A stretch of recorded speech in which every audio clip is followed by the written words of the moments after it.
Good morning everyone. कैसे हो बच्चों? कल कुछ मोल कॉन्स्टिट्यूट क्वेश्चंस कराए थे, कोई डाउट है उसमें बताओ, नहीं तो आज फिर मैं स्टोइकियोमेट्री स्टार्ट करता हूँ। कल जो क्वेश्चंस कराए थे उसमें कोई डाउट है?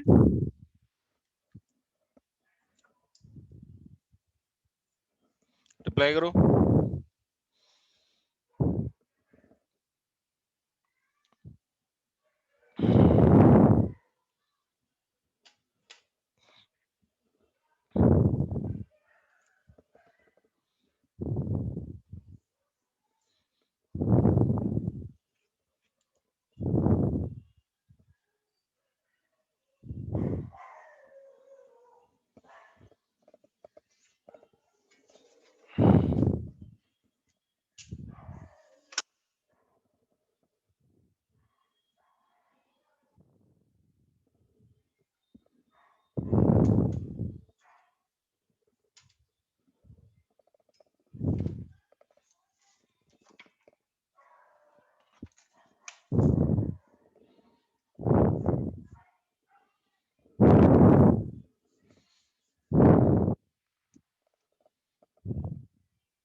ठीक है बेटा, तो आज का जो टॉपिक है उसका नाम है स्टोइकियोमेट्री, है ना। स्टोइकियोमेट्री, कुछ लोग स्टोइचियोमेट्री बोल देते हैं, ठीक है।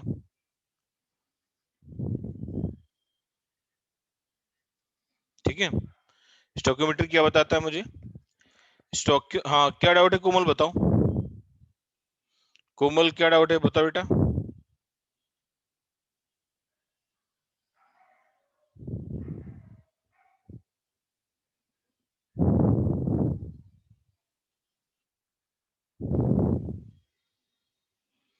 बोलो, माइक में बोल सकती हो कोमल।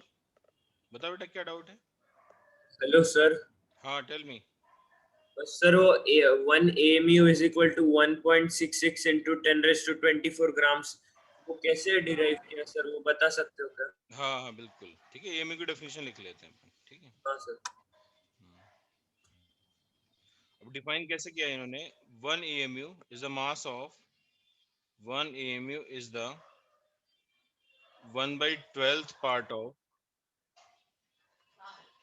1 C12 आइसोटोप, है ना। जो 1 AMU है उसको कैसे डिफाइन किया हमने? It is 1/12th part of 1 C12 isotope है, ठीक है। तो 1 मोल ऑफ कार्बन 12 का मास कितना होगा? 1 मोल ऑफ कार्बन 12 का मास हो जाएगा कितना? 12 ग्राम्स हो जाएगा। कंफर्म है? किसी भी सब्सटेंस के 1 मोल का मास उसके मोलर मास के बराबर होता है इन ग्राम्स, ठीक है। तो 1 मोल का मतलब कितने एटम्स हैं यहाँ पे? 6.02 इंटू 10⁻23।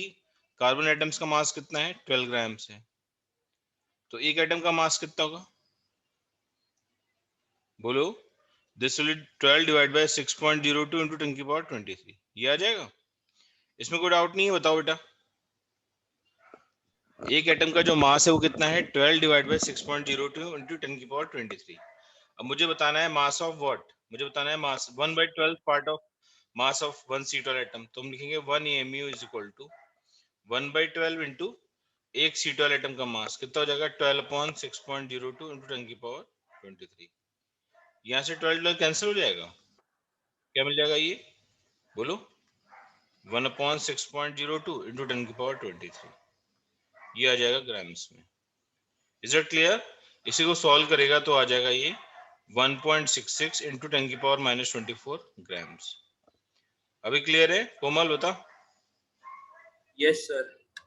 ठीक है, तो डिफाइन कैसे किया हमने एमयू को? एमयू इज डिफाइंड एज 1/12 ऑफ 1 C12 एटम, है ना। 1/12 मास ऑफ 1 C12 एटम, इसको ऐसे डिफाइन किया हमने एमयू को, ठीक है। क्लियर है? चलो, अच्छा, स्टोइकियोमेट्री से पहले दो तीन और फॉर्मूले वो भी लिख ही लेते हैं, तूने पूछा है तो, है ना। एक फॉर्मूला होता है एवरेज एटॉमिक मास का। जानते हो आप लोग क्या फॉर्मूला है एवरेज एटॉमिक मास? और ये कब अप्लीकेबल होता है? हाँ ठीक है, सीधी नोट कर लें, ठीक है। इसको नोट कर लो जल्दी से।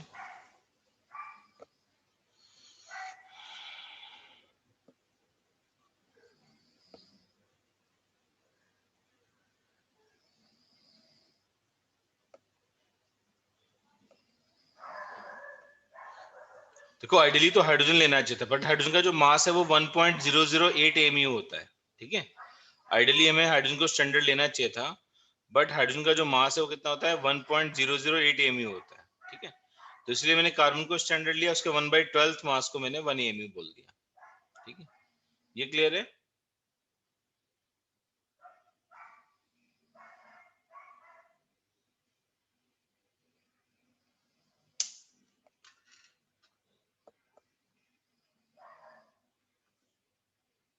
डन।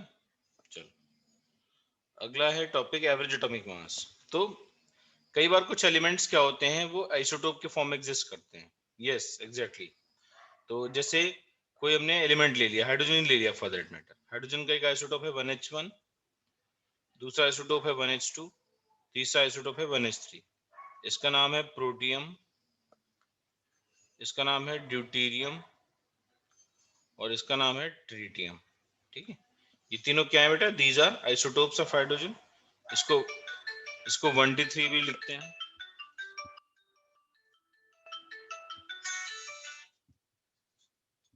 ठीक है। इसको अपन 1D3 भी लिखते हैं, इसको 1D2 भी लिखते हैं। तो अगर मैं बोल दूं कि नेचर में जो अबंडेंस है, या जो परसेंटेज अबंडेंस है ना, परसेंटेज अबंडेंस की बात कर ले हम लोग, उसका परसेंटेज अबंडेंस कितना है, मान लेते हैं 98% है ना। इसका परसेंटेज अबंडेंस है 1.99% है, और इसका परसेंटेज अबंडेंस मान लेते हैं 0.01% है, ठीक है। तो परसेंटेज अबंडेंस का मतलब होता है कि 3 आपने राइट साइड क्यों लिखा, एवरेज मास आइसोटोप के लिए है ना। क्या करी सिद्धि, राइट साइड क्यों लिखा? अरे यार दोनों सही हैं, दोनों तरीके सही हैं। हाँ ठीक है, 3 यहाँ भी लिख सकती है, यहाँ भी लिख सकती है, डजेंट मैटर, फर्क नहीं पड़ता, ठीक है। ऊपर वाला मास नंबर होता है, नीचे वाला एटॉमिक नंबर होता है, ठीक है, दैट्स ओके। तो अगर इसका एवरेज एटॉमिक मास निकालना हो तो क्या होगा, तो हम करते क्या है, इसका मास लेते हैं, इसके परसेंटेज से मल्टीप्लाई करते हैं, इसका मास लेते हैं, इसके परसेंटेज से मल्टीप्लाई करते हैं। तो मैं यहाँ पे लिख देता हूँ फॉर्मूला, क्या बनेगा, ये हो जाएगा एवरेज एटॉमिक मास,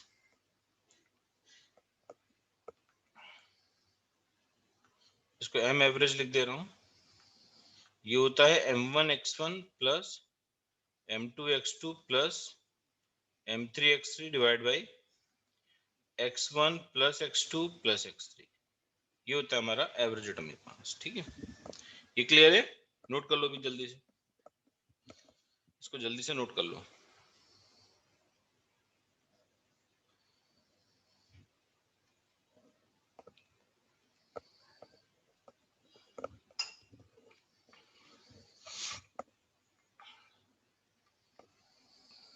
x क्या है, हाँ ये एवरेज, ये एक्चुअली स्टैटिस्टिक्स को यूज कर बनाया है।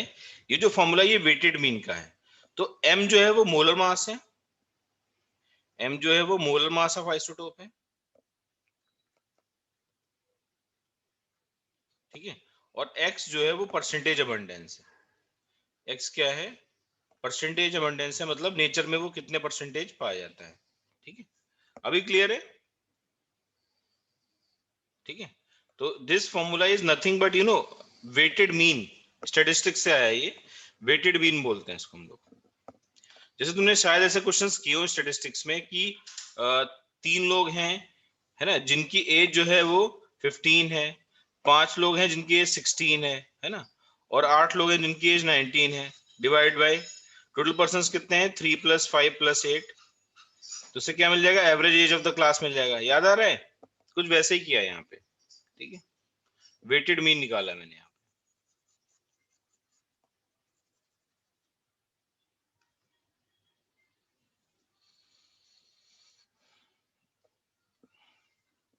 अगर मान लो सिर्फ 2 आइसोटोप है, फॉर्मूला क्या होगा, m1x1 + m2x2 upon x1 + x2। हम एक क्वेश्चन करते हैं और क्लियर हो जाएंगी चीजें, ठीक है। एक क्वेश्चन करो।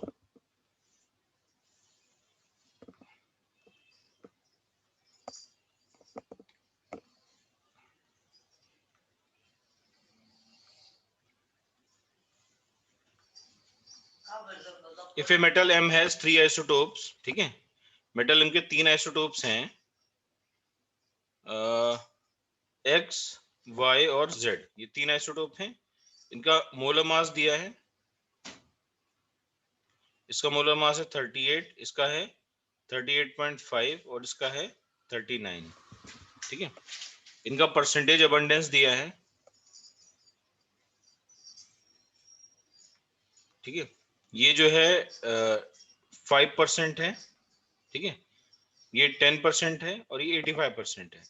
आपको बताना एवरेज एटॉमिक मास क्या होगा, है ना, आपको बताना होगा एवरेज एटॉमिक मास क्या होगा। तो एवरेज एटॉमिक मास, जिसको मैम एवरेज ही बोलते हैं, this will be m1x1 plus m2x2 plus m3x3 divide by x1 plus x2 plus x3। ठीक है, m1 कितना है बेटा, m1 है 38, x1 कितना है 5 प्लस m2 कितना है, m2 है 38.5 इंटू x2 कितना है 10 प्लस m3 कितना है 39 है और x3 कितना है 85 है। ठीक है, डिवाइड बाय कितना हो जाएगा, 5 प्लस 10 प्लस 85। कर दो, आंसर आ जाएगा। जल्दी से बताओ कितना आंसर आ रहा है, जल्दी सर से जो बताओ। डिनोमिनेटर रहेगा वो कांस्टेंट रहेगा ना 100? डिनोमिनेटर मोस्टली हमेशा 100 ही रहेगा। अगर फ्रैक्शंस में दिया, मान लिया परसेंटेज में नहीं दिया होता, तो ये होता है 5/100, ये होता है 10/100 और ये होता है 85/100। उस केस में जो डिनोमिनेटर है वो 1 आ जाता। ठीक है,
सर कोई यूनिट नहीं रहेगा ना इसका?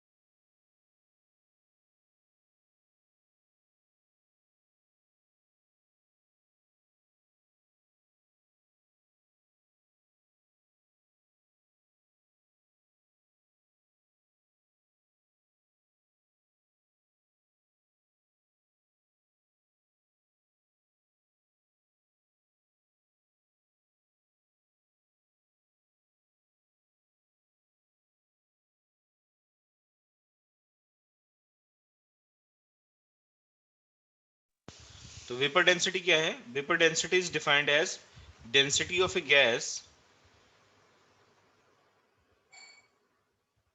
Density of a gas with respect to density of hydrogen, है ना, लिख लो।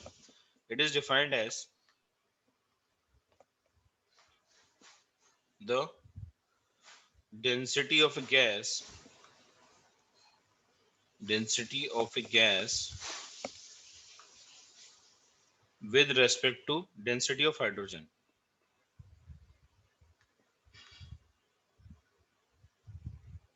ठीक है, तो वेपर डेंसिटी हो जाएगी density of gas divide by density of hydrogen. अच्छा, ये जो डेंसिटी होती है वो मोलर मास के डायरेक्टली प्रोपोर्शनल होती है, तो ये जगह molar mass of gas divide by molar mass of hydrogen.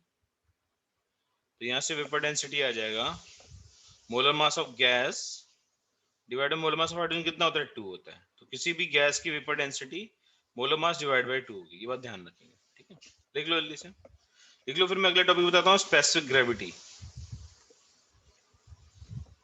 Specific gravity,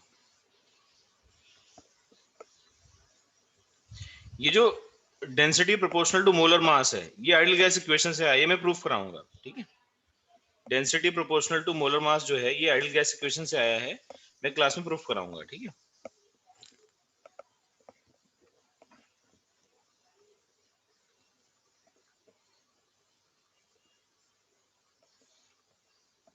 यार ये सब मत पूछो वाई एच क्यों लिया, कार्बन क्यों लिया, जो भी लिए वो स्टैंडर्ड्स लिए हुए हैं, और ये बिल्कुल स्टैंडर्ड डेफिनेशंस हैं। ठीक है, तो ये पूछो डेफिनेशन क्यों ऐसी बना दी।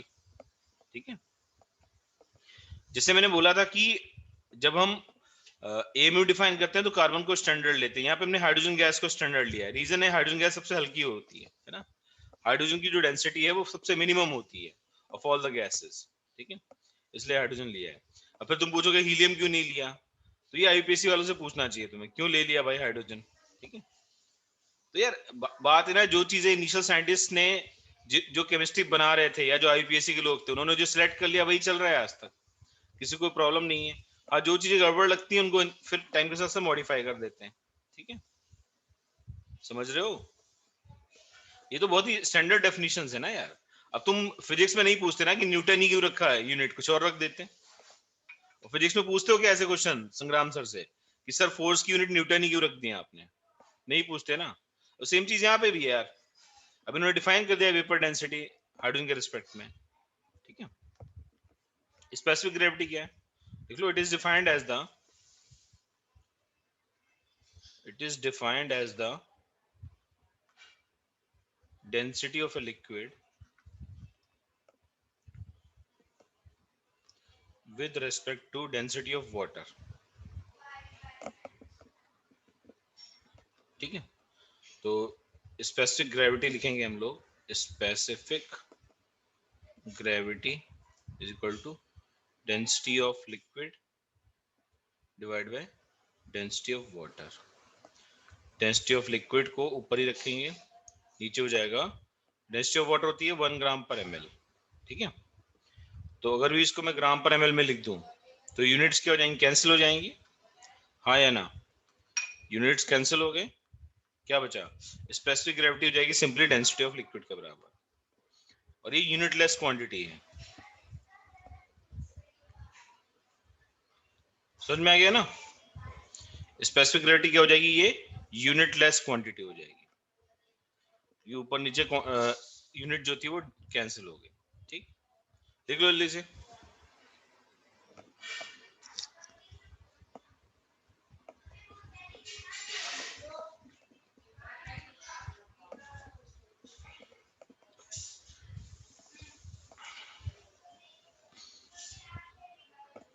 सब लोग लिख लो जल्दी से, डन लिख के भेजो फिर मुझे।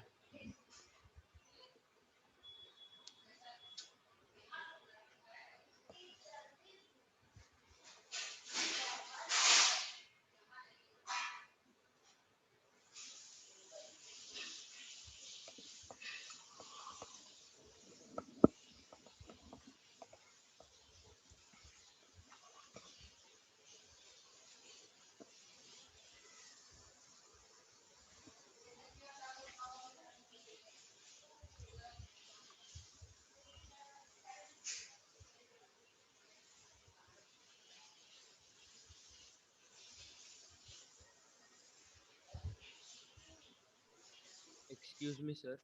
बोल बेटा। सर एवरेज एटॉमिक मास का भी कोई यूनिट नहीं होगा ना?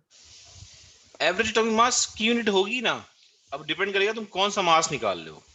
जैसे तुमने कहा कि किसी एटम का मास जो है हमने एमयू में लिखा है, तो इसको एमयू बोल सकते हैं। ये जो इंडिविजुअल एटम्स के मास लिए थे तुमने वो एमयू में लिए थे, तो ये एमयू हो जाएगा, है ना। और मान लेते हैं ये हमने मोलर मास लिखे हुए थे, तो ग्राम पर मोल होंगे, तो ये ग्राम पर मोल हो जाएगा।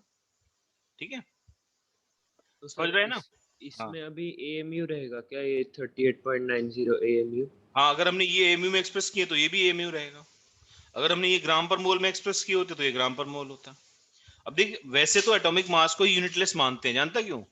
एटॉमिक मास को यूनिटलेस इसलिए मानते हैं बिकॉज वो भी एक रेशियो होता है। तुम बोलते हैं कि किसी भी एटम का जो एटॉमिक मास है वो वो हम देखते हैं कि वो 1 एमयू का कितने टाइम्स है, मतलब एमयू में ऊपर नीचे कैंसिल हो जाता है।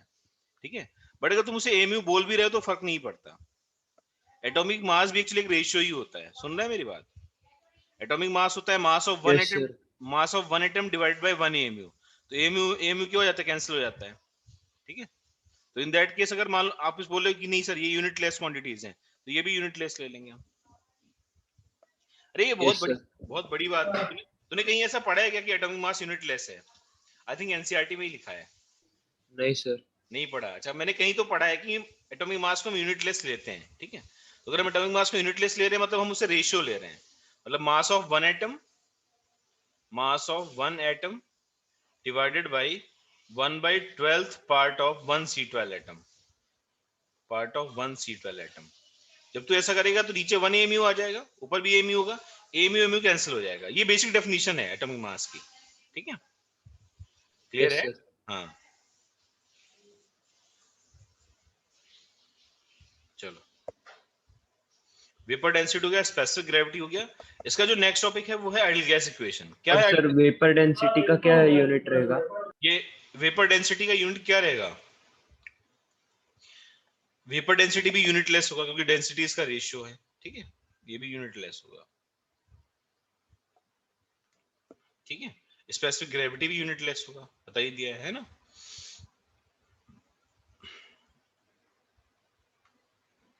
अगला है आइडियल गैस इक्वेशन।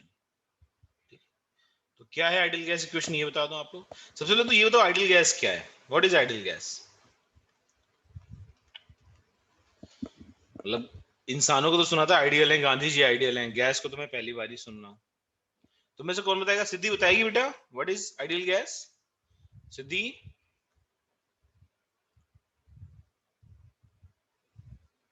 रिप्लाई करो बच्चे, व्हाट इज आइडियल गैस।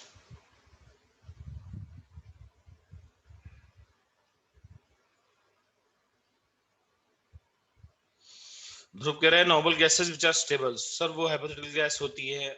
और क्या बता रहा है तू तेजस, कैसी हाइपोथेटिकल गैस होती है? देखो दो पॉइंट्स हैं। अब वैसे तो इसको मैं और डिटेल में पढ़ाऊंगा, मैं बच्चों से कहूंगा कि आइडियल गैस वो गैस होती है जो काइनेटिक थ्योरी ऑफ गैसेस के सारे पॉइंट्स को सेटिस्फाई करती है। ठीक है, बट इसमें दो इंपॉर्टेंट पॉइंट्स सबसे ज्यादा महत्वपूर्ण है, लिख देता हूं मैं। An ideal gas follows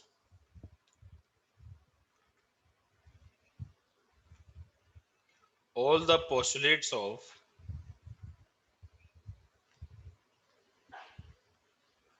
kinetic theory of gases। ठीक है, an ideal gas follows all the postulates of kinetic theory of gases which we will study in gaseous state। ठीक है, अब the two main aspects are given as follows। the two important postulates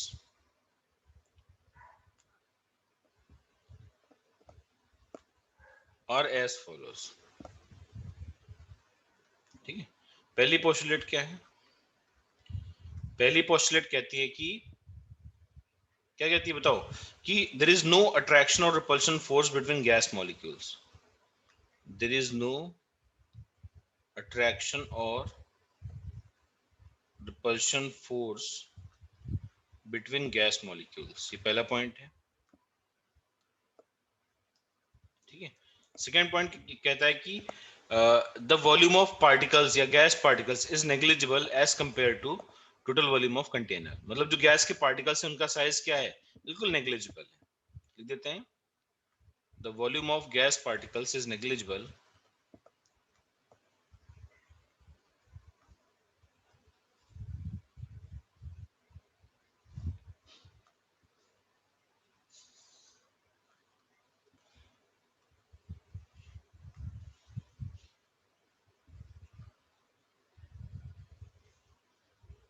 ठीक है। The volume of gas particles is negligible as compare to total volume of container. ठीक है, ये लिख लो। ये दो पॉइंट्स हैं जो मेन पॉइंट्स हैं आइडियल गैस इक्वेशन के लिए, या आइडियल गैस के लिए, सॉरी। है क्या equation? The equation is P into V is equal to N into R into T. ये इक्वेशन है। इसमें P क्या है? P जो है वो प्रेशर ऑफ गैस है। V जो है वो वॉल्यूम ऑफ कंटेनर है, या वॉल्यूम ऑफ गैस बोल सकते हो। N जो है वो नंबर ऑफ मोल्स है। R जो है वो यूनिवर्सल गैस कांस्टेंट है, पूरे यूनिवर्स में वैल्यू सेम होती है।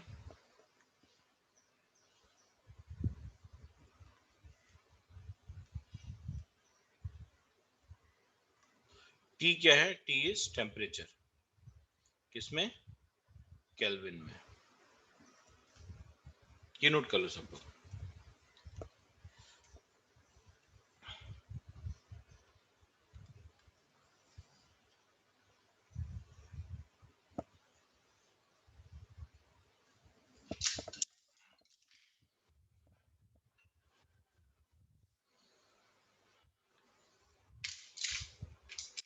सभी कह रहा है सर ये चार्ल्स और बॉयल्स लॉ जैसे हैं क्या? एक्चुअली चार्ल्स, बॉयल्स, एवोगाड्रोस, इन सब लॉज को मिलाने से आइडियल गैस इक्वेशन बना है। ठीक है, Charles law, Boyle's law, Avogadro's law, इन सारे लॉज को अगर हम कंबाइन करते हैं, है ना, तो वही से आइडियल गैस इक्वेशन बना है।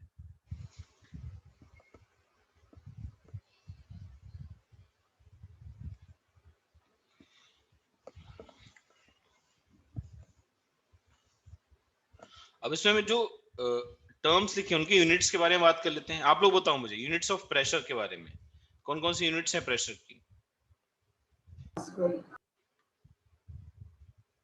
हाँ, पास्कल है, और बताओ। किसी ने मुझे पास्कल बोला। Pascal is nothing but Newton पर मीटर स्क्वायर। इसको हम सिंपली पीए से भी लिखते हैं। उसके बाद एमएमएचजी है। ठीक है, इसको हम लोग टॉर भी बोलते हैं। बार होता है, एटीएम होता है ना। हाँ, लिखिए, टॉर ले लिया। सेंटीमीटर एचजी मतलब एमएचजी हो गया। ठीक है, और बताओ, इसके अलावा बताओ। पास्कल हो गया, न्यूटन पर मीटर स्क्वायर हो गया, बार हो गया, एटीएम हो गया, एमएमएचजी हो गया। इसके अलावा एक यूनिट होती है, इसे बोलते हैं पीएसआई। पीएसआई का मतलब होता है पाउंड पर स्क्वायर इंच।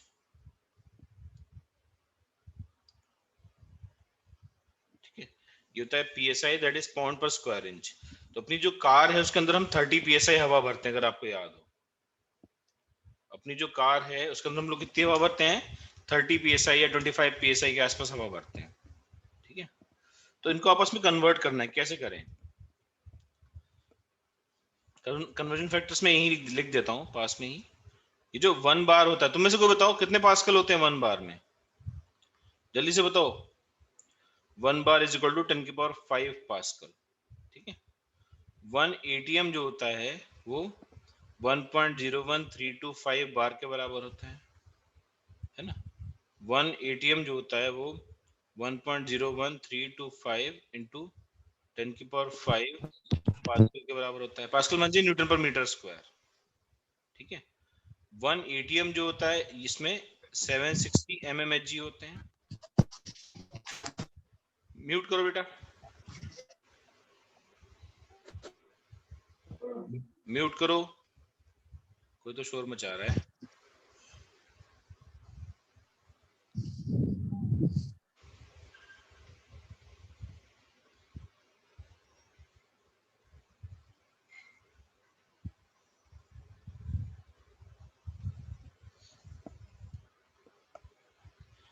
वन टॉर जो होता है 1 टॉर्च होता है ये 1 mmHg के बराबर होता है।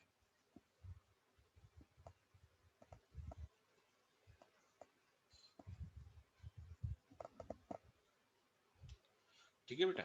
और 1 psi जो होता है वो 6894 पास्कल के बराबर होता है।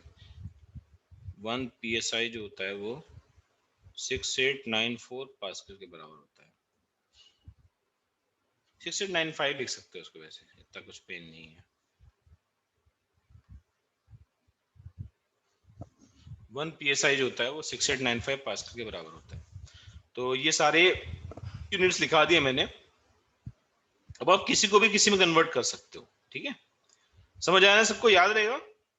रिप्लाई करो। बार हो गया, एटीएम हो गया, टॉर हो गया, ये सब यूनिट्स यूज होंगे आगे गैस स्टेट में, और हम गलती नहीं करेंगे क्योंकि हमने ऑलरेडी पढ़ रखा है। ठीक है,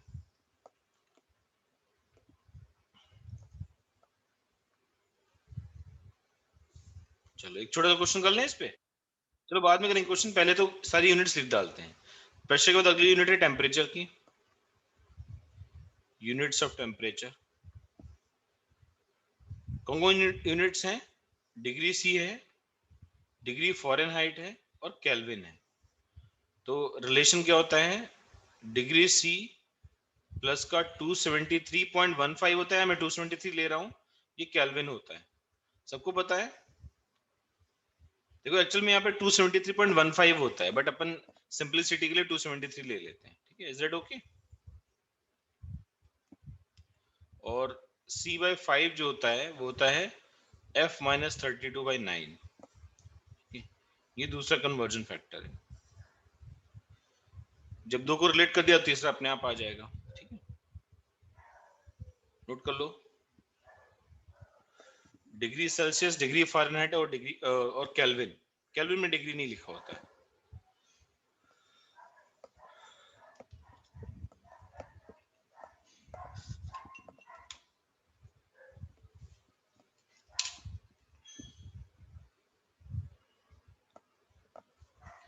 टेम्परेचर के बाद हमारे पास यूनिट्स है वॉल्यूम की, है ना? क्या क्या यूनिट्स हो सकती हैं?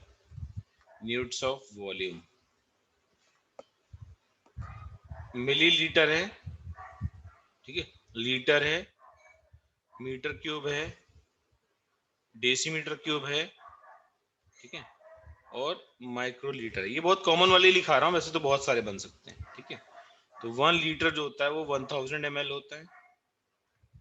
ठीक है, 1 मीटर क्यूब जो होता है वो 1000 लीटर से बराबर होता है। ये डेसीमीटर क्यूब है, डेसीमीटर क्यूबिक। ठीक है, क्यूबिक डेसीमीटर है। तो 1 डेसीमीटर क्यूब जो होता है वो 1 लीटर के बराबर होता है। 1 माइक्रो लीटर जो होता है ये हो जाता है कितना? 10⁻⁻6 लीटर के बराबर। ठीक, और एक और चीज है जिसे बोलते हैं सीसी। सीसी मतलब क्यूबिक सेंटीमीटर। तो 1 सीसी जो होता है वो 1 ml के बराबर होता है। 1 cubic centimetre is equal to 1 ml। CC म्हणजे क्यूबिक सेंटीमीटर, या सेंटीमीटर क्यूब भी बोल सकते हो।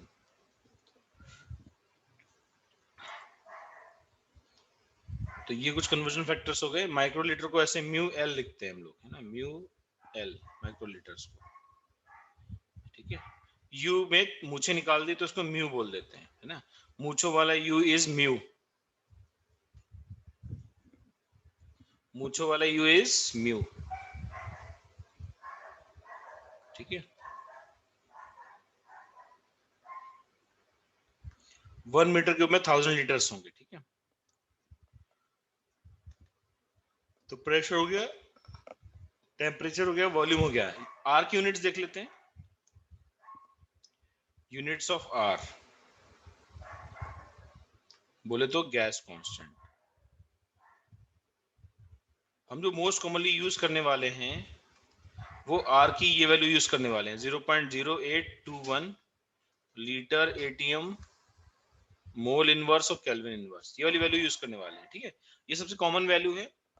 अच्छा, हम चाहें तो इसको जूल जूल में भी लिख सकते हैं। ठीक है, हम चाहें तो इसको जूल में भी लिख सकते हैं। क्या लिखेंगे बताओ? आर की वैल्यू होती है 8.314 जूल्स पर मोल पर केल्विन, ठीक है।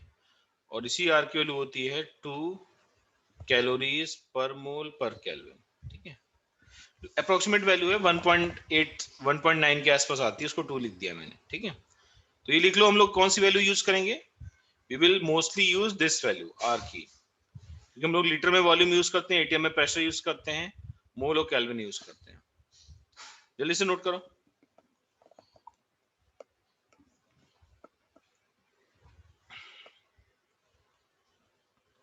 रटना कुछ नहीं है, सिद्धि अपने आप याद हो जाएगा, ठीक है। क्लास में जब न्यूमेरिकल्स करेंगे अपने आप याद हो जाएगा, इतना टेंशन मत ले, ठीक है। ज्यादा कुछ रटना नहीं है, कन्वर्जन फैक्टर्स तो पता होने ही चाहिए ना यार। अब मैं 1 मीटर क्यूब में 1000 लीटर लिख रहा हूं तो आप टेंशन में आ जाओगे कैसे आ गया ये, ठीक है। तो इसके लिए बता दिया मैंने। क्वेश्चन में क्लास में ही याद हो जाएंगे यार जब क्वेश्चंस करेंगे अपन, ठीक है। ये बताओ कितने लोगों को मॉड्यूल मिल गया है? कितने लोगों को मॉड्यूल्स मिल चुके हैं, ये बताओ।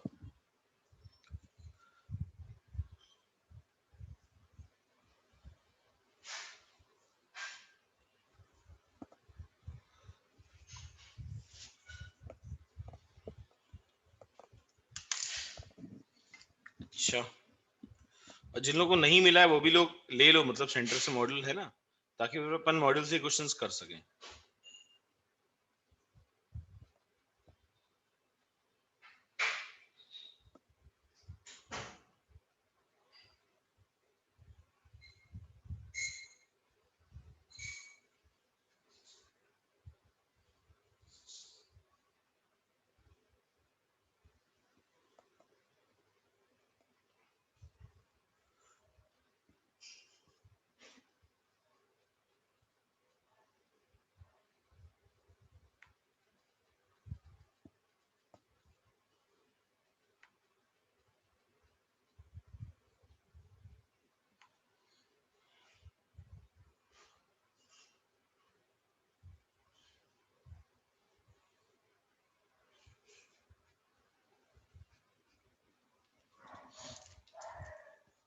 चलो कोई बात नहीं, चलो एक क्वेश्चन करते हैं छोटा सा। देखो सबकी यूनिट देख ली हमने। मोल्स निकालना तो आप जानते ही हो, mass divided by molar mass से मोल्स निकल आएंगे, ठीक है। बाकी सारी यूनिट्स मैंने देख ली है। तो एक क्वेश्चन दिया मैंने बच्चों को, मैंने कहा calculate the volume of 1 mole of C2H6 at 0 degree C and 1 atm pressure, ठीक है। ये करना है, तो सॉल्व कैसे करें?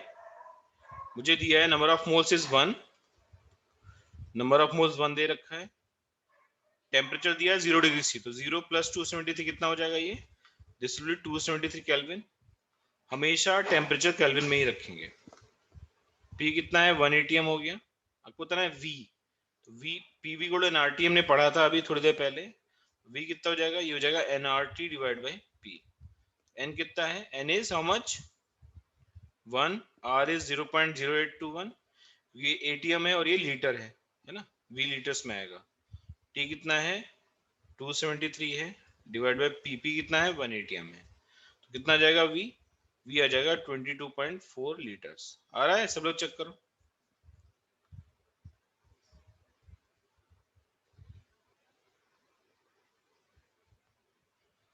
हाँ यार, ये एक बार ऑफिस से कॉल करके पूछ लो, है ना। हाँ, मैं भी श्योर नहीं हूँ कैसे मॉड्यूल लेना है, तो तो बस नंबर होंगे ही शायद, इन्होंने ग्रुप में डाले थे कल नंबर, है ना।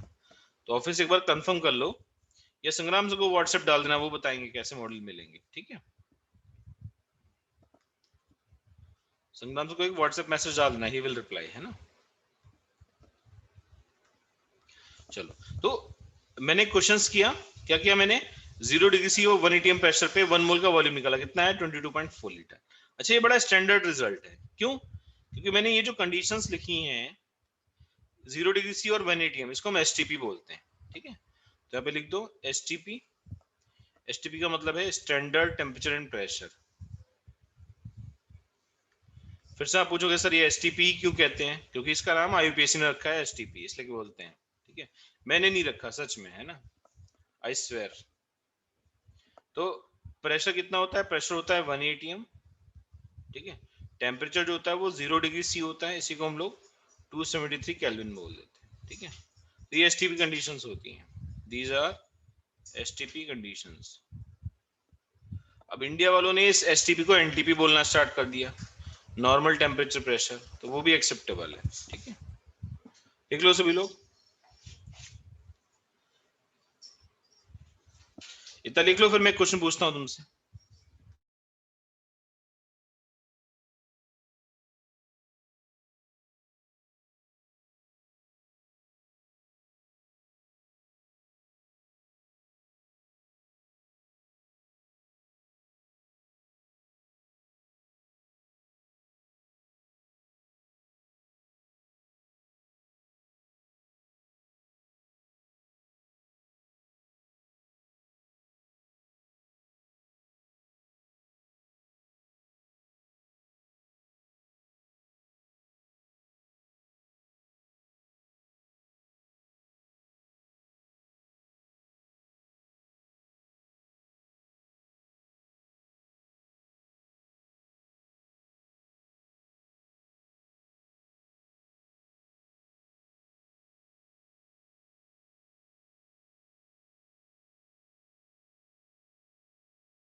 हाँ, सिद्धि क्या कह रही है? 22.4। समीरन कह रहा है मोलर वॉल्यूम। ओके, ठीक है।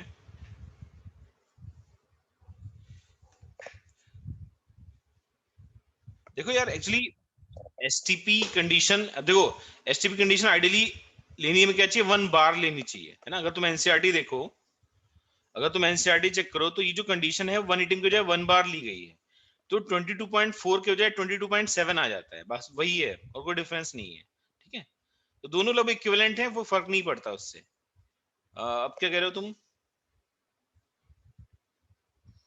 एक minute. STP, STP and NTP same? हाँ, एनटीपी सेम ही है ना। सिद्धि कह रही है एनटीपी 22.7 होता है ना। नहीं, ऐसा कुछ नहीं है, सर ने ऐसा कुछ बताया क्या? एनटीपी 22.7 बताया क्या इससे पहले? क्यों सिद्धि?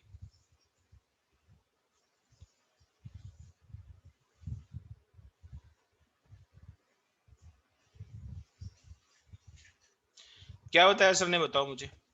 देखो यार, एक्चुअली बात यह है कि जो डिफाइंड चीज है एसटीपी 22.4, अच्छा,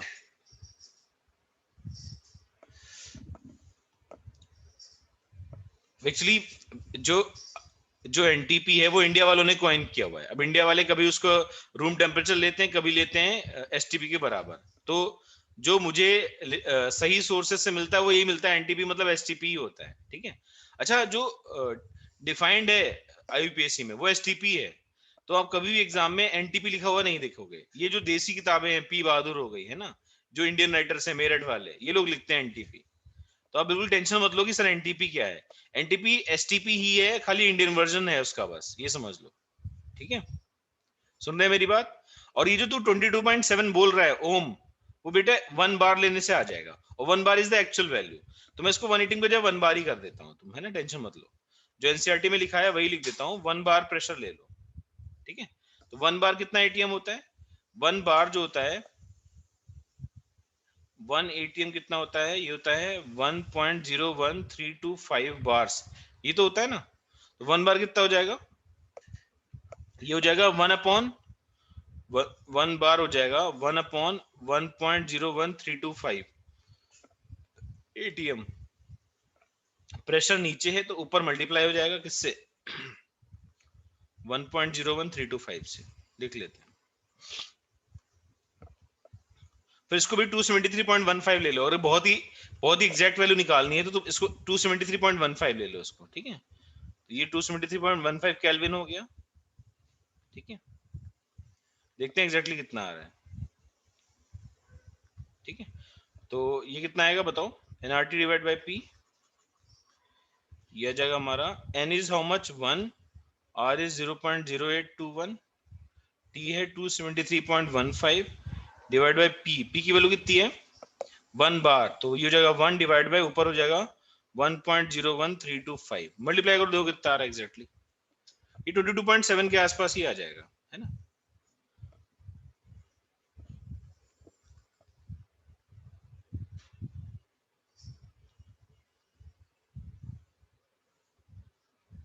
एग्जैक्टली 22.7 आ रहा है ये, ठीक है। 22.7 लीटर्स। अच्छा, अगर तुम पुरानी बुक्स पढ़ो, पुरानी मतलब सिर्फ 10 साल पुरानी बुक्स, उसमें सभी में इन्होंने 22.4 ले रखा है, तो अपन भी 22.4 लिख देते हैं, इससे बहुत फर्क नहीं पड़ता है। 22.4 लिखो या 22.7 लिखो, इससे फर्क नहीं पड़ता, ठीक है। बट जब तुम यार, क्या कह रही है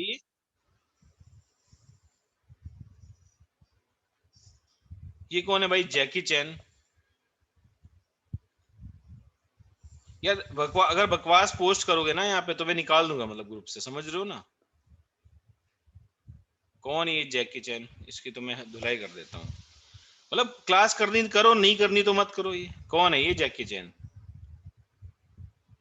अच्छा,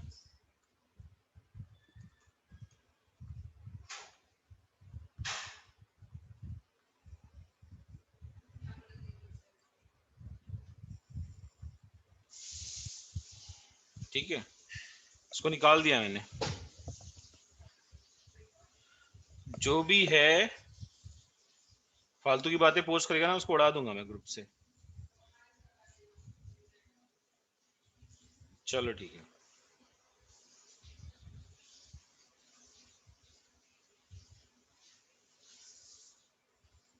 बट ये अपने ग्रुप में तो प्रेजेंट होगा ही ना, इसको पता है ना, लिंक ज्वाइन करना है क्लास के लिए। हाँ, चलो इग्नोर, ऐसी पब्लिक आती रहती है ना। और ये इतने बड़े गधे लोग हैं, ये ऑनलाइन क्लास में ही आते हैं, ऑफलाइन में नहीं दिखते ये। ऑफलाइन में अगर ये क्लास में आ जाए ऐसे लोग, तो इनकी धुलाई करते हैं हम क्लास में ही, समझ रहे हो आप। इन्हें पढ़ना वढ़ना तो है नहीं, खाली डिस्टर्ब करना है क्लास को बस। तो मैं बच्चों से ये कह रहा था यार, एनटीपी कोई ऑफिशियल चीज नहीं है, मतलब आईयूपीएसी ने जो डिफाइन किया वो एसटीपी डिफाइन किया है ना। इस पे बहुत एक बार पूरी डिबेट हुई थी मेरी एक सर के साथ, ठीक है। तो STP is the thing which is written in the IUPAC. NTP ऐसी चीज ये इंडिया वालों ने लिख दी है, मेरठ वालों ने, जो ये लोकल पब्लिकेशन वाले हैं। तो एनटीपी कहीं आपको मेंशन नहीं मिलता है, हाँ कहीं मिले तो उसको एसटीपी मान लो, ठीक है। समझ में आ रहा है ना। कहीं पे आपको एनटीपी दिखाई पड़े तो उसको कंसीडर एज एसटीपी ओनली, ठीक है, दैट्स ऑल। चलो, अब ये 22.7 लिखा है, हम न्यूमेरिकल में 22.4 भी यूज करेंगे, तो आप टेंशन में मत आना कि ऐसे क्यों यूज कर लिया, क्योंकि जो पुराने क्वेश्चंस हैं 5 6 10 साल पहले वाले, उसमें 22.4 ही यूज करते हैं, ठीक है। Is that clear? ये बात मैं लिख दे रहा हूं यहाँ पे। In questions, in questions we may also use 22.4, ठीक है। we may also use 22.4 liters, ठीक है। Is that clear? चलो, तो एसटीपी कंडीशन हो गई। इसके बाद अब क्या बताऊं आपको? अब सीधे हम आते हैं स्टोइकियोमेट्री पे, ठीक है। स्टोइकियोमेट्री की बात करते हैं। What is stoichiometry?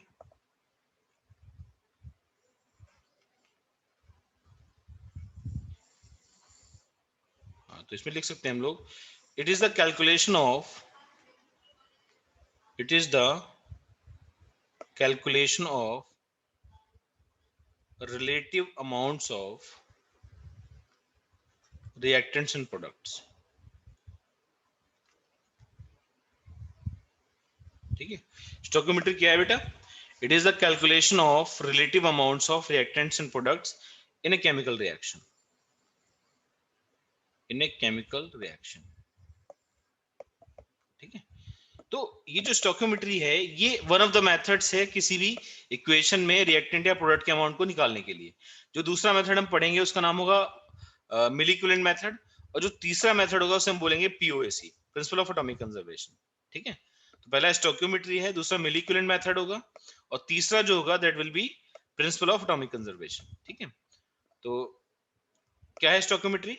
It is the calculation of relative amounts of reactants products in chemical reaction. तो अभी लिख देता हूं मैं, we can use three methods,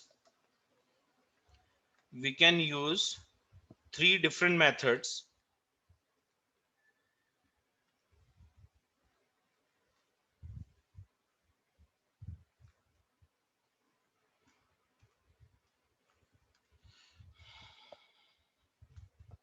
to solve these questions.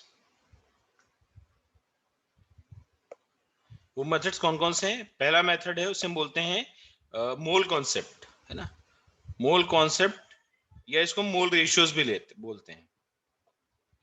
ठीक है, पहला जो मेथड है उसे बोलते हैं मोल कॉन्सेप्ट। स्टोइकियोमेट्री का मतलब है क्रिश कि किसी भी रिएक्शन में relative amount of reactant products को निकालना। इसका मतलब ये सुनो, जैसे तुझे चाय बनानी है ना, तुझे चाय बनानी है, गर्मा गर्म चाय, है ना, पानी कम मलाई मार के, क्या लगेगा इसमें? What are the ingredients? Tea leaves लगेंगे हमारे पास, ठीक है, शुगर लगेगी, मिल्क लगेगा, थोड़ा पानी भी मिला सकता है। तो ये सब मिला के जब तू बनाएगा तो चाय बनेगी। तो ये हमारे रिएक्टेंट्स हैं, ये रिएक्टेंट्स हैं, और ये हमारा प्रोडक्ट है। तो स्टोइकियोमेट्री क्या है? स्टोइकियोमेट्री कहती है अगर तुम्हें पता है प्रोडक्ट जो है वो हमें 10 कप बनाना है, तो उस 10 कप प्रोडक्ट को बनाने के लिए कितनी चाय लगेगी, कितनी शुगर लगेगी, कितनी मिल्क लगेगा, कितना वाटर लगेगा। ठीक है, तो ये रिएक्टेंट्स हैं, ये प्रोडक्ट्स हैं, इन्हीं के अमाउंट्स का कैलकुलेशन क्या कहलाता है? स्टोइकियोमेट्री कहलाता है। अभी क्लियर है? जो रिएक्टेंट्स हैं, जो प्रोडक्ट्स हैं, इन्हीं के रिलेटिव अमाउंट्स का जो कैलकुलेशन है उसे हम बोलते हैं स्टोइकियोमेट्री।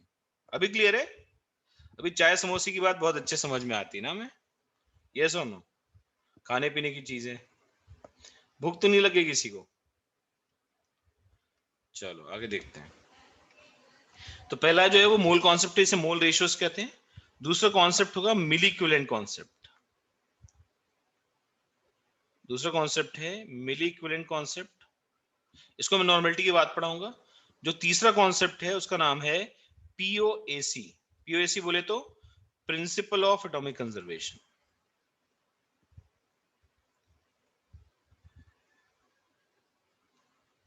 ठीक है, तो ये जो दो मेथड्स हैं, सॉरी पहला मेथड, इसमें हमें बैलेंस्ड इक्वेशन चाहिए, हमें बैलेंस्ड इक्वेशन की रिक्वायरमेंट है, बैलेंस्ड इक्वेशन रिक्वायर्ड है। नीचे के जो दो मेथड्स हैं, we do not need balance equation, we do not need balanced equation. तो एक बहुत बड़ा एडवांटेज है। कई बार पता ही नहीं होता प्रोडक्ट में क्या बन रहा है और हमें क्वेश्चन सॉल्व करना होता है। तो जब हमें पता नहीं होता प्रोडक्ट में क्या बन रहा है और हमें क्वेश्चन सॉल्व करना होता है, तो हम क्या करते हैं बताइए? हम पीओएसी या तो मिली इक्विवेलेंट कॉन्सेप्ट यूज कर लेते हैं वहां पे। ठीक है, इज दैट क्लियर?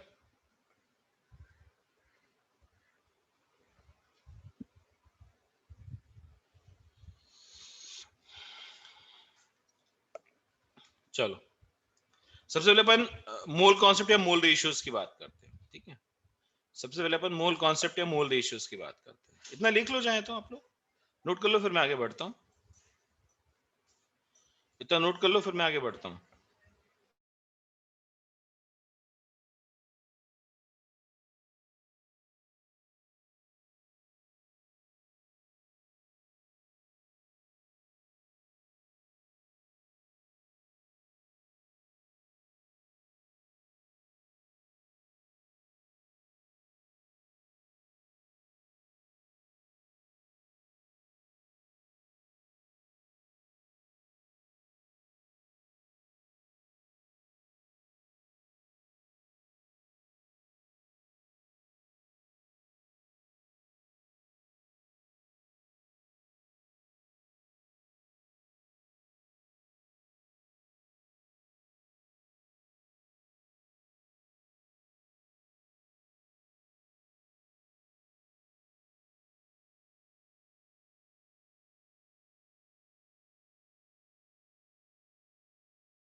सर थोड़ा ऊपर लो ना।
हाँ समीर, वो मोल कॉन्सेप्ट यूनिटरी मेथड ही है, समझ रहे हैं? मोल रेशियोज का मतलब यूनिटरी मेथड ही लगा रहे हैं वहां पे, ठीक है? तो अभी मैं समझाऊंगा तो समझ में आ जाएगा। उसको शायद पहले तुमने यूनिटरी मेथड के फॉर्म में पढ़ा होगा, ठीक है? देखो, जो पहला केस है वो यूनिटरी मेथड ही है। तो मोल रेशियोज में हम लोग क्या करते हैं, ये जो नंबर्स लिखे हैं, है ना, ये जो नंबर्स लिखे हैं, these numbers are called stoichiometric coefficients. क्या बोलते हैं? Stoichiometric coefficients. उसमें हम ये बोल सकते हैं, in a balanced chemical reaction, in a balanced chemical reaction, comma,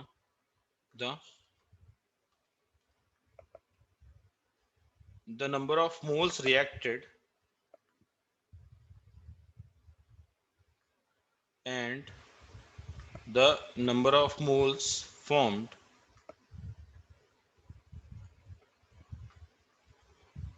are always in the ratio of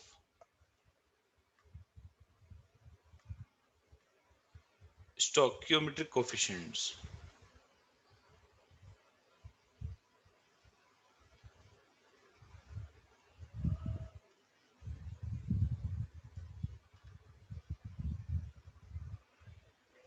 ठीक है, और always in the ratio of stoichiometric coefficients. ठीक है, तो जैसे कि मान लेते हैं, if any moles of A reacts with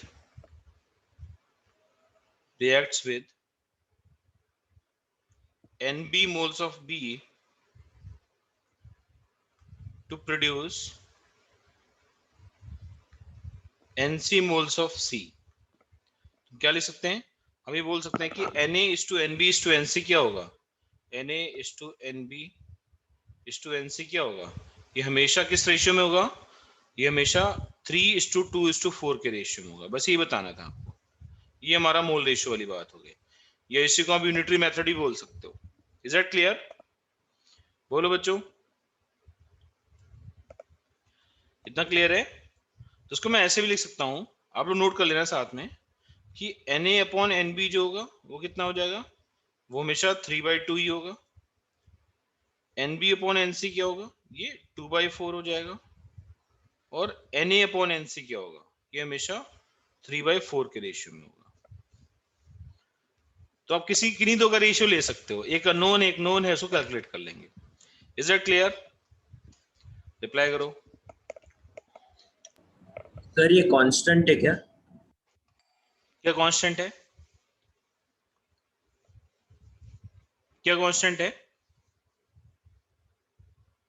sir वो 3:2:4। हाँ, ये रेशियो कांस्टेंट होता है ना, ये रेशियो हमेशा फिक्स रहेगा। जैसे फॉर एग्जांपल मैं तेरे से बोलूं 6 मोल्स ऑफ ए लिए, तो हमेशा 4 मोल्स ऑफ बी रिएक्ट करेंगे, समझ रहे हैं ना, है ना, और उससे हमेशा 8 मोल्स ऑफ सी बनेंगे। Is that clear? मैंने 9 मोल्स ऑफ ए ले लिए, तो 6 मोल्स ऑफ बी रिएक्ट करेंगे और 12 मोल्स ऑफ सी बनेंगे। हाँ बोलो, क्या कह रहे हो, फिर से बोलो। फॉर ऑल इक्वेशंस, हाँ for all equation it is constant, ठीक है। For all equation this ratio remains same, but ये कोफिशिएंट चेंज होते रहेंगे। जैसे फॉर एग्जांपल मैंने एक रिएक्शन लिखी, ध्यान से देखना, एक एक जनरल रिएक्शन लिख लेते हैं, अमोनिया बनाने का मेथड है हैबर प्रोसेस। मैं लिख दिया N2 + 3H2 gives you 2NH3, ठीक है।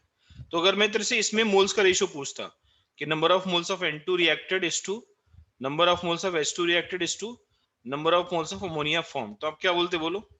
अब बोलते सर यहाँ 1 है तो ये 1 हो जाएगा, इस टू 3 हो जाएगा, इस टू 2 हो जाएगा, ये answer. Is it clear now? Yes बोलो। सर। हर रिएक्शन के हिसाब से वेरी करेगा वो, ठीक है, हर रिएक्शन के हिसाब से वेरी करेगा। और बहुत सिंपल सी बात है कि जिस रेशियो में रिएक्शन में मोल्स रिएक्ट कर रहे हैं उसी रेशियो में हमेशा करेंगे।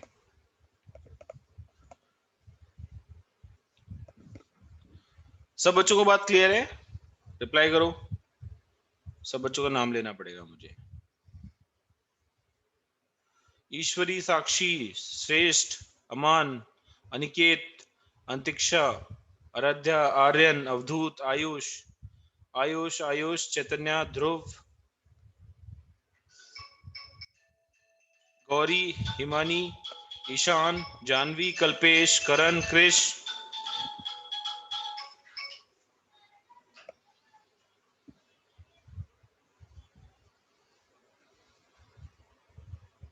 करण, कृष, कुणाल, ओम, पुष्कर, राजश्री, साक्षी, समर्थ, समीरन, सौजन्य, सैव्यो, शामली, शांतनु, श्रावणी, श्रुति, सिद्धि, स्नेहल, तेजस, वेदांत, विनय, वीरेन, सब लोग रिप्लाई करो।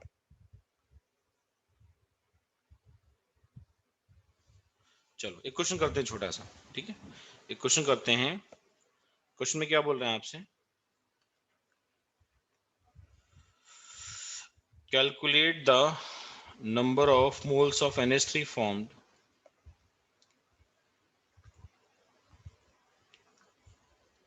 when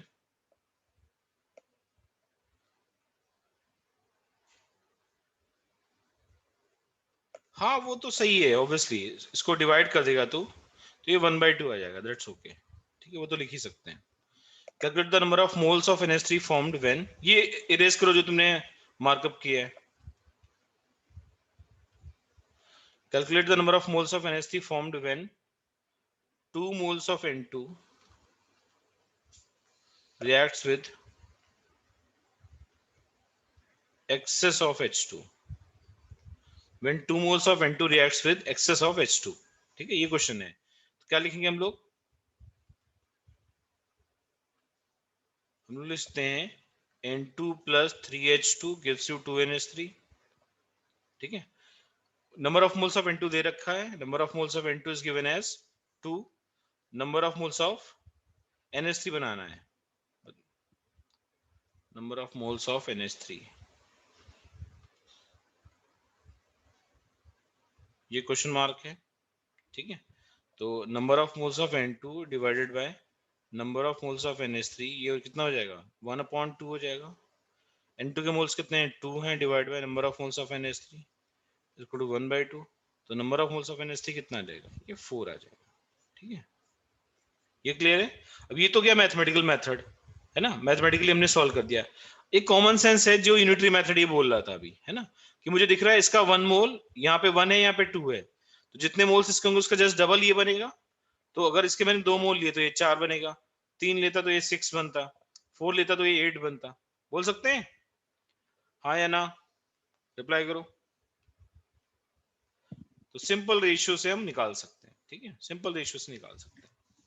नोट कर लिए सभी लोग।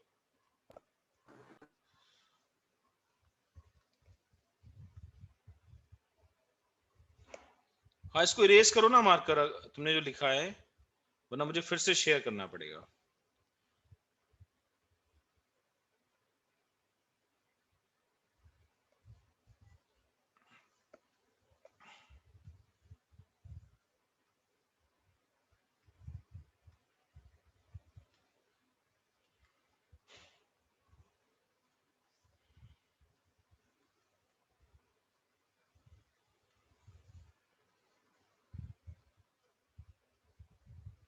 ठीक है, दैट्स ओके, मैंने हटा दिया इसको, है ना।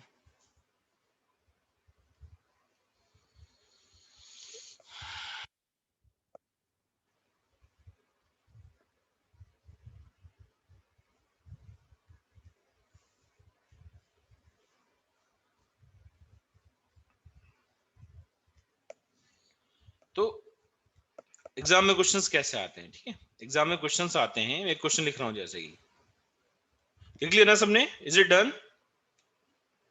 Is it done? ठीक है, ठीक है।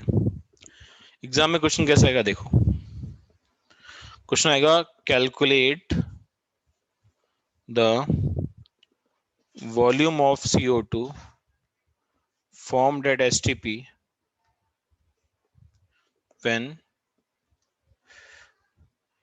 200 gram of CaCO3 is heated। ठीक है, तो आपने CaCO3 लिया, इसको हीट किया, क्या मिला? CO मिला, साथ में CO2 मिला। ठीक है, ये सॉलिड था, ये भी सॉलिड था, बट ये गैस था। अब आपको बताना है कि अगर हमने कैल्शियम कार्बोनेट 200 ग्राम हीट किया है तो कितना CO2 बनेगा। सॉल्व कर लेते हैं इसको। मैं ये लिख सकता हूँ कि number of moles of CaCO3, यहाँ 1 है, यहाँ भी 1 है, divide by number of moles of CO2। ये 1:1 हो जाएगा, हो जाएगा? बोलो बच्चों, number of moles of CaCO3 upon number of moles of CO2 कितना हो जाएगा? 1:1 हो जाएगा। तो number of moles of CO2 वही होगा, number of moles of CO2 वही होगा जो number of moles of CaCO3 हो जाएगा। तो ये हो जाएगा mass, mass is how much? 200। CaCO3 का मोलर मास होता है 100, कैल्शियम 40 होता है, C12 होता है, O16 होता है। तो मोलर मास 100 आ जाएगा, ये कितना आ जाएगा? 2 मोल्स आ जाएगा। ठीक है, तो मोल्स ऑफ CO2 कितना होगा? Moles of CO2 is how much? 22, sorry 2 moles, moles of CO2 आ जाएगा 2। अच्छा, हमने ऊपर एक चीज देखी थी कि एट STP, क्या लिखा था हमने? STP में हमने ये बोला था कि किसी भी गैस का वॉल्यूम कितना होता है? 22.4 या 22.7 लीटर होता है। तो यहाँ पे नोट के फॉर्म में लिख भी लेते हैं ये बात। At STP the volume of 1 mole of any gas is 22.4 liters। ठीक है, साथ में 22.7 भी लिख देता हूं, आप टेंशन में आ जाओगे इसलिए। ठीक है, तो अगर ये 22.4 है तो यहाँ कितना हो जाएगा? हम लिखेंगे 1 मोल CO2 कितना है? 22.4 लीटर्स। तो 2 मोल CO2 कितना हो जाएगा? ये हो जाएगा 22.4 इंटू 2, दैट इज 44.8 लीटर्स। ये आंसर है। ठीक है, तो आंसर विल बी 44.8 लीटर्स। यहाँ पे एक और फॉर्मूला बन जाता है, चाहे तो आप याद रख सकते हैं, या इसको बिल्कुल स्टार्टिंग में ही लिख लेते हैं जहाँ पे हमने फॉर्मूले लिखे थे मोल्स के। ठीक है, जहाँ पे हमने मोल्स के फॉर्मूले लिखे थे वहीं पे लिख लेते हैं इसको। यहाँ पे लिखा था ना हमने मोल्स का फॉर्मूला,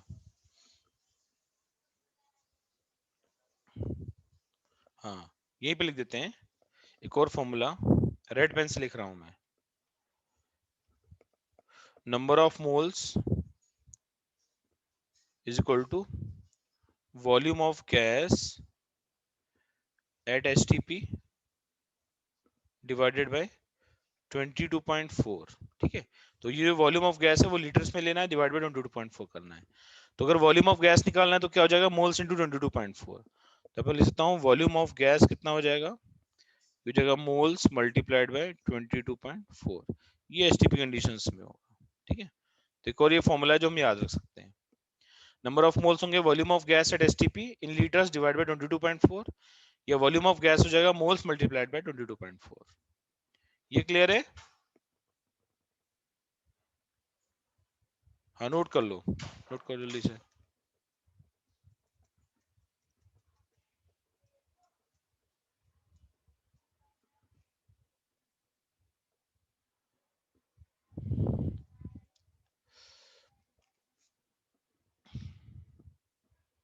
लिख लो, volume of 1 mole of any gas at STP is 22.4। ठीक है, हाँ ये लिख लो, at STP the volume of 1 mole of any gas is 22.4 litres. ठीक है, और 22.7 लीटर्स, जो तुम्हें सही लगे। एग्जाम में जो क्वेश्चन आते हैं वो लोग भी 22.4 ही लिख देते हैं, अपने मॉड्यूल में भी 22.4 ही लिखा हुआ उन्होंने। ठीक है,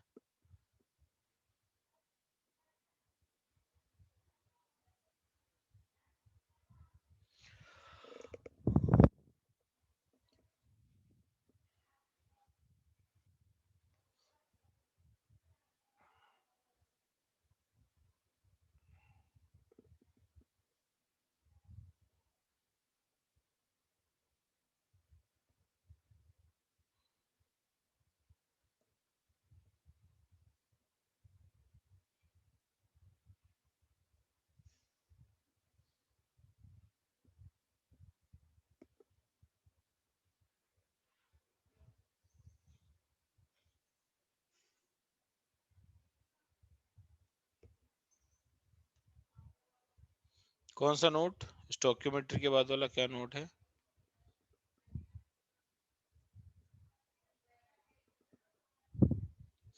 फिर से पूछो, क्या कह रही है, समझ नहीं आया मुझे। So the last sum, okay लिख लो।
हंड्रेड से डिवाइड क्यों किया?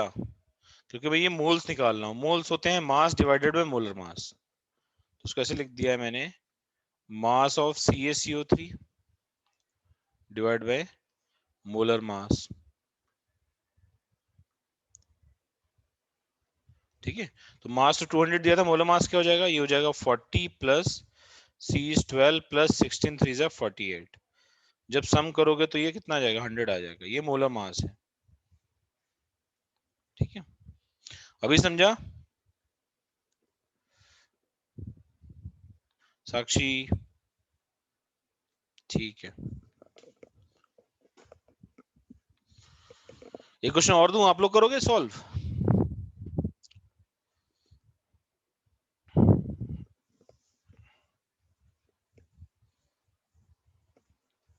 बहुत सिंपल क्वेश्चन दे रहा हूं।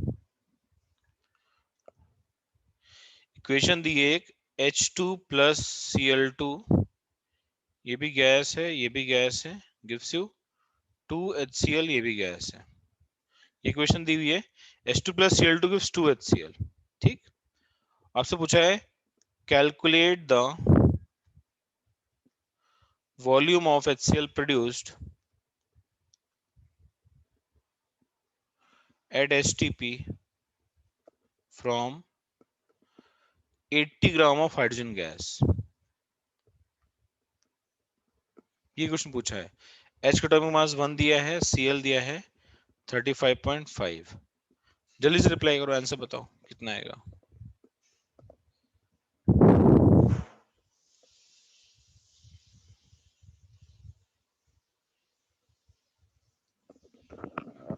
जल्दी से रिप्लाई करो, आंसर बताओ मुझे।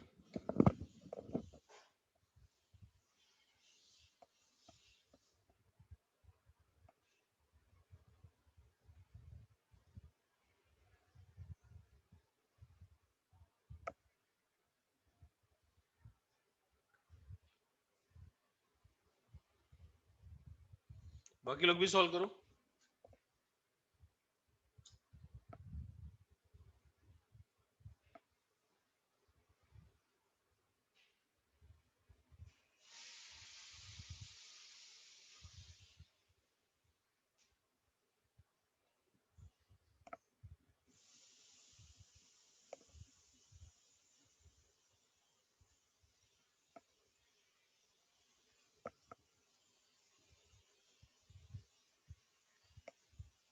सही है, सिद्धि का आंसर सही है, तेजस का भी आंसर सही है। बाकी लोग भी बता दो। आप सिंपली ऐसे बोलोगे ना यार कि देखो मैं सॉल्व कर रहा हूं इसको, आप बोलोगे पहले तो मुझे number of moles of HCl निकालने चाहिए, है ना, क्योंकि वॉल्यूम ऑफ HCl बताना है तो number of moles of HCl निकालने चाहिए। तो कैसे निकालें, H2 के साथ रेशियो ले लेते हैं। तो number of moles of HCl upon number of moles of H2 कितना होगा, 2:1 हो जाएगा। H2 के मोल्स कितने होंगे, H2 के मोल्स होंगे मास डिवाइडेड बाय इसका मोलर मास। मोलर मास हो जाएगा 1 + 1 = 2, 40 मोल्स आ गए। तो number of moles of HCl हो जाएगा 2 × number of moles of H2, 2 × 40 is 80 moles. तो वॉल्यूम ऑफ HCl कितना हो जाएगा, वॉल्यूम ऑफ HCl हो जाएगा मोल्स इंटू 22.4। ठीक है, मोल्स कितने बेटा, मोल्स हैं 80, मल्टीप्लाई करो 22.4 से, कितना आ जाएगा ये बताओ, 1792 आ जाएगा, राइट। ये जगह 1792 लीटर्स। अभी क्लियर है सबको, बताओ। आयुष कुछ गड़बड़ी की तूने, डबल कर दिया शायद तूने, है ना। तो मोल सही निकालना है, मोल्स 80 आ जाएंगे। समझ पा रहे हैं, शायद तूने H2 का बजाय H का मास ले लिया, है ना। H2 का मास लेना है मोल्स निकालने के लिए, H2 का मास 2 हो जाएगा।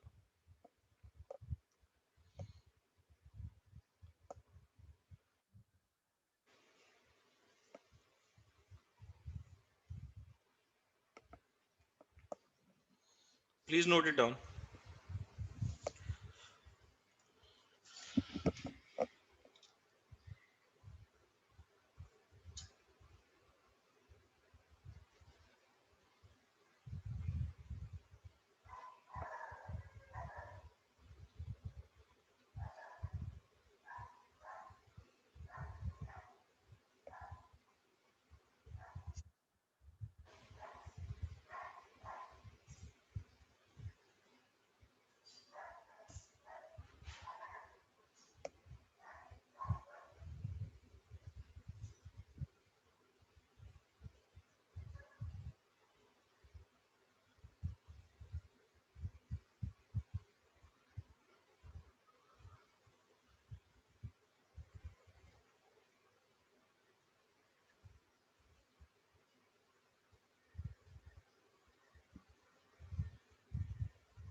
डन। एक क्वेश्चन और करते हैं हम सब लोग, ठीक है। एक क्वेश्चन और करते हैं।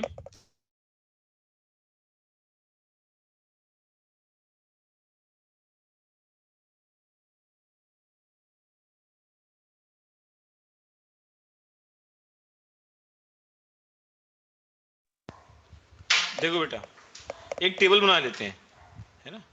एक टेबल बना लेते हैं, इसमें N2 के मोल्स हैं, H2 के मोल्स हैं, उसमें NH3 के मोल्स हैं, ठीक है। Number of moles of N2, number of moles of H2 और number of moles of NH3, ठीक है।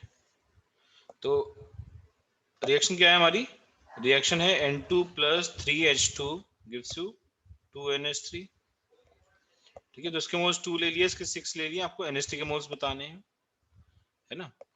इसके 10 ले लिए, इसके 3 ले लिया, तो आपको NH3 के मोल्स बताने हैं, ठीक है। इसके 3 ले लिए, इसके 10 ले लिए, तो आपको NH3 के मोल्स बताने हैं।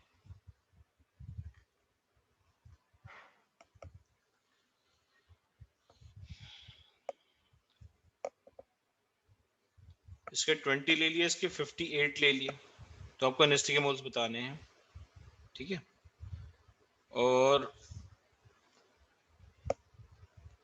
NH3 के मोल्स ले लिए मैंने 100, तो आपको इन दोनों मोल्स को बताना है, ठीक है। तो ये कुछ क्वेश्चंस हैं जो आपको फिल करने हैं। ये सारे मोल्स लिखे हुए हैं, ठीक है। और कौन कौन से क्वेश्चन मार्क हैं, ये बताना है, ये बताना है, ये बताना है, ये बताना है, ये बताना है, ये बताना है, ठीक है। अब इसमें डिफरेंट क्या है इस क्वेश्चन में, है ना। इस क्वेश्चन में डिफरेंट क्या है, इसमें एक के मोल्स नहीं दे रखे हैं, इसमें दोनों के मोल्स दे रखे हैं। तो जब दोनों के मोल्स दिए होते हैं तो हमें दोनों से आंसर निकालना पड़ता है, and the answer should came same. जो आंसर आना चाहिए वो सेम आना चाहिए। और अगर आप दोनों से आंसर नहीं निकालना चाहते तो आपको फिर वहां पे लिमिटिंग रिएजेंट वाला केस लगाना पड़ेगा, ठीक है। अगर आप दोनों से आंसर नहीं निकालना चाहते तो आपको वहां पे लिमिटिंग रीजेंट का केस निकालना पड़ेगा, ठीक है। जैसे फॉर एग्जांपल पहला वाला केस देखो, यहाँ पे 1 है, यहाँ पे 3 है, N2 के मोल्स 2 हैं। ये N2 के मोल्स NH3 के मोल्स कितने बनेंगे, 2 2 2 जा 4, 4 बन जाएंगे, आंसर 4 आ रहा है, ठीक। यहाँ से देखो, यहाँ मोल्स कितने हैं, 6 हैं, तो यहाँ पे रेशियो कितना है, number of moles of H2 divide by number of moles of NH3 कितना है, बोलो। It is nothing but 3/2। Number of moles of H2 कितने हैं, 6 हैं, divide by number of moles of NH3 कितना हो जाएगा, 3/2 हो जाएगा। 3 2 जा 6 गया, 2 2 जा 4 आ गया, तो number of moles of NH3 4 आ रहा है। तो यहाँ से 4 आ रहा है, यहाँ से 4 आ रहा है, मतलब 4 आंसर सही है ना। जो हमारा 4 है वो आंसर सही है। हाँ सिद्धि, देखा मैंने बेटा, है ना। तो तेरे आंसर सही लग रहे हैं मुझे सारे, चेक कर लेते हैं। अब इस वाले केस में देखो, इस वाले केस में अगर यहाँ से आंसर निकाला तो 10 2 जा 20 आएगा, है ना। अगर यहाँ से आंसर निकाला तो 10 2 जा 20 आ जाएगा, ठीक है। और अगर इस वाले से आंसर निकाला 3 से, है ना, तो कितना आ जाएगा, ये 3 है, ये कितना है 2 मोल्स, तो यहाँ से आंसर 2 आ जाएगा। अब इसमें दो दो आंसर आ रहे हैं, दोनों अलग अलग हैं, ये सही है, ये सही है, या फिर ये भी गलत है, ये भी गलत है, क्या बोल सकते हैं हम लोग।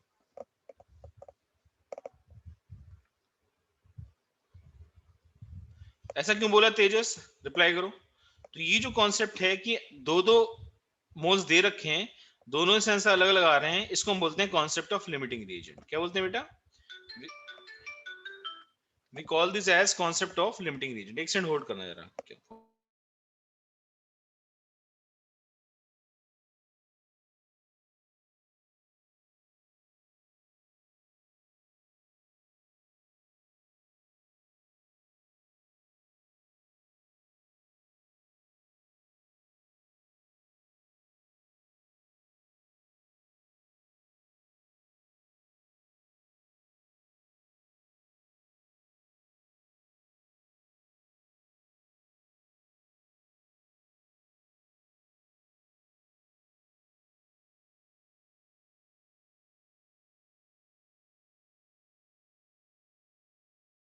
तो ये जो केसेस दिख रहे हैं आपको, है ना, यहाँ पे जो भी केसेस दिख रहे हैं 2 से लेके 5 तक, इनको बोलते हैं कॉन्सेप्ट ऑफ लिमिटिंग रीजन। अच्छा, इसमें दोनों से आंसर सेम आया, तो इसमें कोई भी लिमिटिंग रीजन नहीं है, ठीक है। तो हेड डालते हैं next, concept of limiting reason, sorry, next heading है बेटा कॉन्सेप्ट ऑफ लिमिटिंग रीजेंट।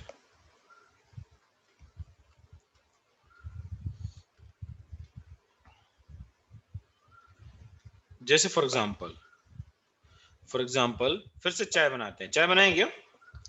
मान लेते हैं वी आर ट्रैवलिंग इन राजधानी एक्सप्रेस, ठीक है। अच्छा, राजधानी एक्सप्रेस में अगर आप ट्रेवल किया है आपने, तो क्या होता है, चाय जो ना सब कुछ पैकेट के फॉर्म में मिलती है। एक मिल्क का पाउच मिलता है ना, मिल्क का पाउच होता है, और पानी का भी मान लेते हैं पाउच ही मिल रहा है। वाटर वैसे हमें उसमें मिलता है केटल में, बट हम मान लेते हैं पानी का भी हमें पाउच मिल रहा है। Sir last 238 moles and 50 moles ना। एक मिनट रुक जाओ यार, एक मिनट रुक जाओ, सबको बताने दो ना। अब कुछ कुछ बच्चे नए, उन्होंने नहीं पढ़ा ना, इसलिए उनको बता रहा हूँ। तो मिल्क चाहिए, वाटर चाहिए, टी बैग्स चाहिए, ठीक है, और शुगर चाहिए। अरे यार,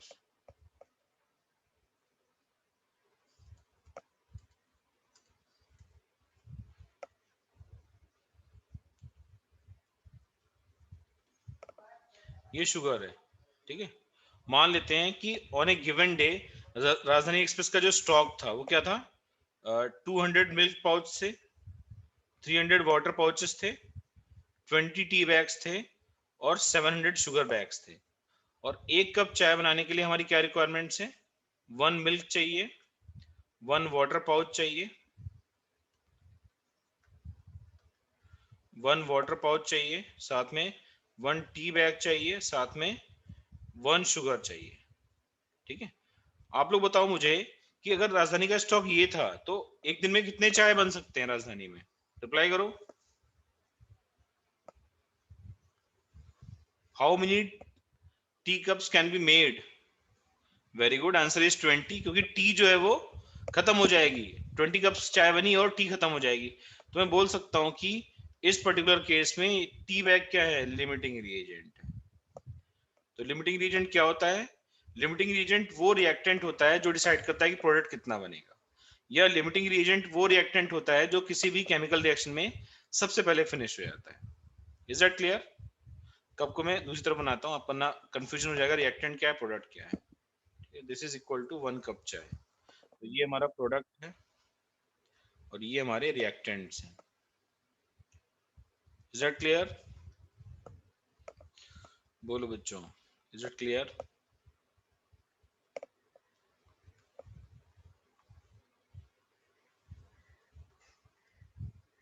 ठीक है, तो लिख लो यहाँ पे, a limiting reagent is the reactant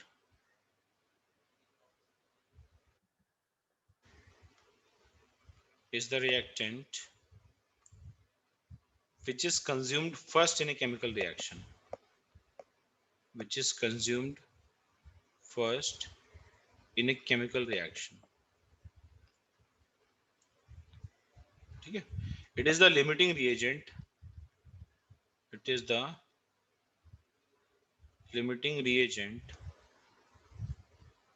which decides the amount of product formed, which decides the amount of product formed, ठीक है। ये लिमिटिंग रिएजेंट होता है जो डिसाइड करता है कि कितना प्रोडक्ट बनेगा।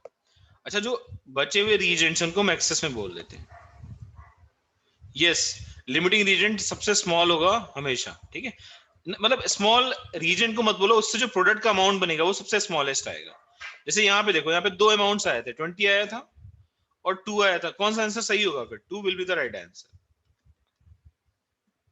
जो ज्यादा वाला आंसर है वो गलत है ना। जो ज्यादा वाला आंसर है वो गलत है, जो कम वाला आंसर है वो सही है। तो लिमिटिंग रीजन से जो प्रोडक्ट बनेगा वो हमेशा मिनिमम अमाउंट में बनेगा, ठीक है। अब जैसे इसमें ये लिमिटिंग था, अगर H2 लिमिटिंग था तो ये जो था इसको हम बोल देंगे एक्सेस में है। बात समझ में आ रही है?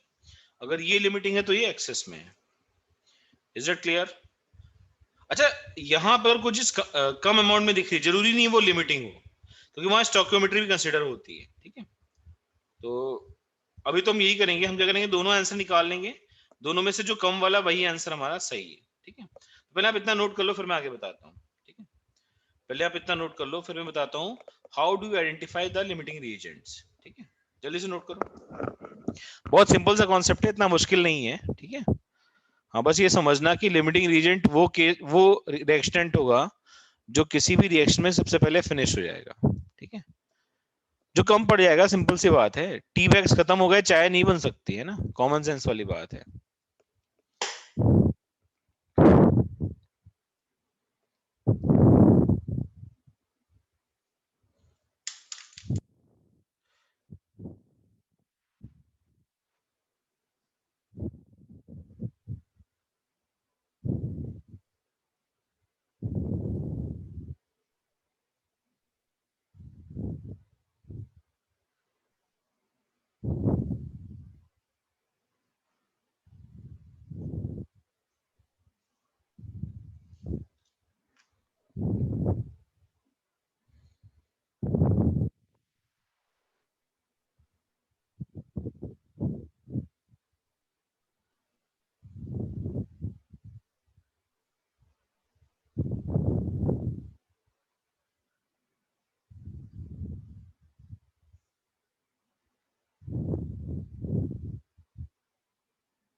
डन ना, ठीक है।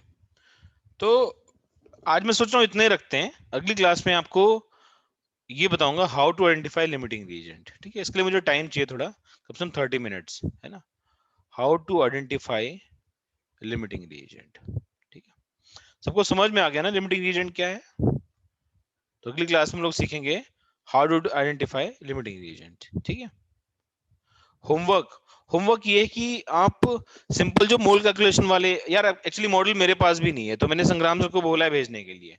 तो जैसे ही वो भेज देंगे, या तो फिर आप बताओ मैं पीडीएफ भेज दूं आपको, मैं आपको एक पीडीएफ भेज ही दे रहा हूँ। ठीक है, तो उसी पीडीएफ में क्वेश्चन टिक करके दे देना, उसी से सॉल्व करना है। ठीक है, give me 1 minute, PDF share करता हूँ आपके साथ। 1 मिनट रुक जाओ, बस पीडीएफ शेयर कर रहा हूँ मैं। हाँ ठीक है,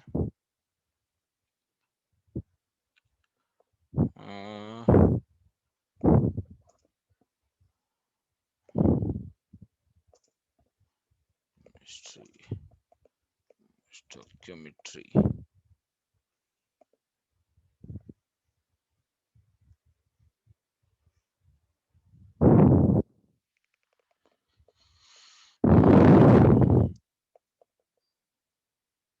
अरे एक ही बात है, कहीं से कर लो यार, तो मॉडल से कर लेना। जिनके पास मॉडल नहीं है ना उनको दे रहा हूँ मैं ये, बस। ठीक है, जिनके पास मॉडल्स नहीं है उनके लिए क्वेश्चंस दे रहा हूँ बस इसमें से। ठीक है, तो टेंशन घेऊ नका, सॉल्व करा तुम्ही। ठीक है, खुल जा सिम सिम। हाँ देखो, कुछ कुछ क्वेश्चंस आ गए यहाँ पे, तो क्वेश्चन नंबर नोट कर लो आप लोग। होमवर्क जो आज है वो है क्वेश्चन नंबर 7 से लेके क्वेश्चन नंबर 7 टू, आप लोग कर सकते हो क्वेश्चन नंबर 24 तक। ठीक है, क्वेश्चन नंबर 7 से लेकर 24 तक कर लेना, ये होमवर्क है। इसको मैं पीडीएफ अभी तुरंत भेज दूंगा। ठीक है, क्वेश्चन नंबर 7 से 24, और पेज नंबर है हमारा 20 और 21। ठीक है, पेज नंबर है 20 और 21, क्वेश्चन नंबर 7 से लेकर 24 तक होमवर्क है, कर लेंगे। ठीक है, थैंक यू वेरी मच। चलो मजे करो, खुश रहो, है ना, और अच्छे से पढ़ाई करो, सक्सेसफुल बनो। ठीक है, चलो टेक केयर, ओके बाय। हाँ मैं पीडीएफ भेजूंगा तुरंत। ठीक है, मी तुम्हाला सेंड करतो।